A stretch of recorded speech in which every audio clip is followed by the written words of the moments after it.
मैत्रिणींनो आणि गजानन महाराजांच्या भाविक भक्तांनो, तर मी तुम्हाला आज एक अनुभव सांगणार आहे आणि अनुभव स्वामींचा आहे. पण हे आपले बाबा पहा, दोन्ही एकच रूप आहेत. आणि स्वामींचा अनुभव माझ्या मैत्रिणीला आलेला आहे. तिने दत्त जयंतीच्या वेळेस गुरुचरित्राचं पारायण ती करत होती, त्यावेळेस तिला आलेला अनुभव आहे. आणि तसं सांगायला गेलं तर मला पण स्वामींचे खूप अनुभव आलेले आहेत आणि मी स्वामींचे 11 गुरुवार करते. बऱ्याचदा मला खूप स्वामींचे अनुभव येतात आणि मी माझे पण सांगल.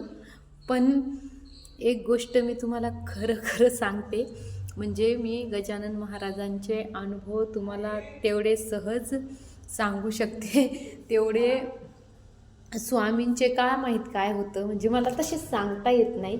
तरी पण माझ्या मैत्रिणीचा माधुरीचा अनुभव मी तुम्हाला सांगते.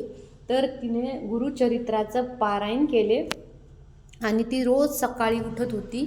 आणि कारण ती टीचर असल्यामुळे तिला स्कूलमध्ये पण जावं लागायचं, म्हणून ती लवकर पोथी वाचून घेत होती. तर तिला रोज सकाळी बरोबर 3 ते 3:30च्या दरम्यान जाग येत होती आणि ती रोज पारायण म्हणजे गुरुचरित्र केलं तिनं पारायण. आणि ज्या दिवशी तिचं पारायण संपलं त्यावेळेस तिला बरोबर सकाळी म्हणजे ज्यावेळेस ती उठायची त्यावेळेस तिला उठवल्या गेलं आणि साक्षात असा आवाज येत होता की मी इथंच आहे, मी कुठंच गेलेलो नाही आणि तू तुझ्या नातेवाईकापासून सावध राहा, असे बरंचसं तिला बोलत होते. आणि तेवढ्यातच तिला एक स्वप्न पडलं त्याच्या पहिले. नंतर असे बोलले स्वामी की तिला पूर्ण उंबराचं झाड तिच्या स्वप्नात येत होतं आणि त्या उंबराच्या झाडाला अशा कवड्या असतात, त्या कवड्या दिसत होत्या आणि त्या कवड्यातून सूर्यप्रकाश येत होता. म्हणजे असं तिला स्वप्न होतं. आणि नंतरच तिला मग आवाज येत होता की मी इथेच आहे, बघ कान लाव, ओम आवाज येईल तुला. असं बरंचसं तिला स्वप्न पडलं. आणि खरंच स्वामींचे पण खूप अनुभव येतात, मला पण आलेले आहेत. आणि मी तुम्हाला वाटेल की थोडंसं फास्टमध्ये सांगते आहे, कारण मी मंदिरात बाबांसमोर तुम्हाला अनुभव सांगत आहे, त्यामुळे थोडंसं दुर्लक्ष करा. आणि असा माझ्या मैत्रिणीचा माधुरीचा आलेला अनुभव होता.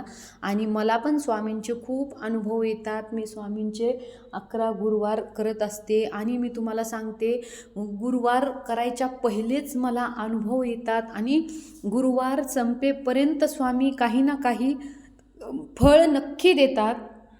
माझे पण खूप असे अनुभव आहेत स्वामींचे आणि ते मी तुम्हाला नक्की सांगेल. आणि खरंच खूप छान वाटतं स्वामींचे गुरुवार करताना. म्हणजे असं वाटतं की संपूच नाही, मला तर असंच वाटतं संपत आले की. पण असं होतच नाही की माझे 11 गुरुवार झाले की परत काही ना काही मी मागते स्वामीला आणि माझी इच्छा पूर्ण होते आणि मी परत स्वामींचे गुरुवार करते.